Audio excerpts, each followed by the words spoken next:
Tara, itutour namin kayo sa isa sa pinakamagandang hotel na napagstayan namin. By the way, ito nga pala is after pa ng event namin from TransferGo. Sobrang daming tao nung pabalik kami ng hotel. And para malapit nga sa inattendan naming event, ito na lang kami nag-book. And super swerte namin kasi na-upgrade kami ng room. So yung binook ko is parang twin deluxe lang. Pero na-upgrade nga kami sa kanilang suite room. And tuwang-tuwa nga ako dito kasi yung price ng room na to is halos doble na nung binook kong room. So parang tong kanilang suite room is nagre-range siya ng 500 to 600 pounds per night. Siguro mas mura pag weekdays, pero weekend kasi to nung nag-book kami. And tara, i-check natin kung anong meron sa loob. So, pagpasok, ang bubungad is itong malaking bed. And diba, syala-syala ng kwartong to. Si Chino na andun na nga kaagad sa may bintana. And china-check na nga niya kung ano ba yung mga nandun sa labas. Habang itong si Charlie naman, tingnan mo, nagpapatanggal na ng shoes. Excited na kasi siyang umakyat dito sa kanyang bed. And tingnan lang natin kung matutulog sila sa kanilang sariling bed mamaya or lapit-lapit pa rin kami dito sa malaking bed. At tingnan mo nga, super happy din ng bata. Meron nga din pala ditong TV, tapos meron din dyan mga upuan. And bet na bet ko talaga itong table dito na merong mirror. At syempre, tingnan mo, ganda-gandahan na naman ang first zone. Syempre naman, sulitin na natin ang ganda ng lighting dito. Anyway, eto nga din pala yung aking OOTD sa event. Buti na lang yung time na to, hindi pa masyadong malamig kaya nakapag-skirt pa ako. And itutur ko naman kayo dito sa bathroom. So, meron dyang malaking mirror at bet na bet ko din talaga yung kulay ng bathroom na to. Syempre, may bathtub, tapos meron dyang toilet. Meron ditong maliit na shower room. Dinedma ko na muna yung timbangan kasi ang dami kong nakain dito sa London. At syempre, ayan na naman ang first so naglalaro ng ganda-gandahan. Minsan na lang talaga makapag-ayos dito sa UK kasi madalas naman nasa bahay lang ako. So, tong hotel na to is super ganda talaga ng room. Pero dito, wala silang mga pool, ganon. Parang meron naman silang maliit na gym. Tapos, sa labas nga is super daming kainan kasi sa mismong center na to. So, bali ito nga pala is Radisson Blu dito sa Leicester Square. Si Charlie, ito may sinasabi.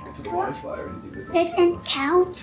Mas gusto daw niya itong hotel na to kaysa dun sa hotel namin kahapon. Ang mga bata, maalam na talaga mamili. At gusto pa talaga is meron silang sariling bed. Baka sa susunod, sariling room na ang gusto ng dalawang to. Nagpapahinga nga lang pala kami dito kasi medyo napagod din kami. Papalipas din kami ng oras kasi mamaya kakain ulit kami. Dahil itong hotel na to is super lapit sa paboritong kainan ng twins dito sa London. Pero bago yan, ito't itutur daw kayo ni Charlie sa kanyang bathroom. Chine-check pa niya talaga isa-isa kung ano ba yung gagamitin niya. Ay sus, tingnan mo naman ang smile ni Charlie. Tuwang-tuwa din talaga siya kapag maganda lagi ang hotel. Pero maya-maya inaya na niya akong lumabas. Doon na daw kami sa room at i-check nga namin si Chino. Pero si Chino, tingnan niyo, busy-busy panonood ng TV. Ang ganda pa nga ng upo ng bata, super comfy na siya. Ito nga pala yung view namin dito sa room. Hindi pa masyadong busy dito sa labas nito, pero dun sa bandang likod niyan, sobrang daming tao. Perfect nga din para to sa mahilig sa mga kape. Hindi ako nagkakape kaya sayang hindi ko magagamit ang mga yan. Kakabuklat ko nga din pala dito, meron pala ditong mini fridge. And nilagay ko dito yung mga water para malamig. Chinek ko na din kung ano ba yung mga meron sila dito sa closet. And yan, nandyan yung mga bathrobe, tsaka itong mga pang plancha. At syempre, merong chinelas, kaya iuuwi ko din yung mga yan. Charot. Meron nga din pala dyang pang tahe, tsaka pang shine ng shoes. Kaya pala si Chino tuwang-tuwa dun sa window. Meron pala siyang pinapanood dun sa labas. And habang nag-aantay nga kami dito, kinulit ko na muna ang twins. Kaso, tingnan mo naman, pinapalayas ako ng bata. At maya-maya nga lang, ayan, iniwanan na din ako. Si Charlie and Chino nyo, ayaw na magpalambing. And yan lang muna. See you sa aming next vlog. Bye!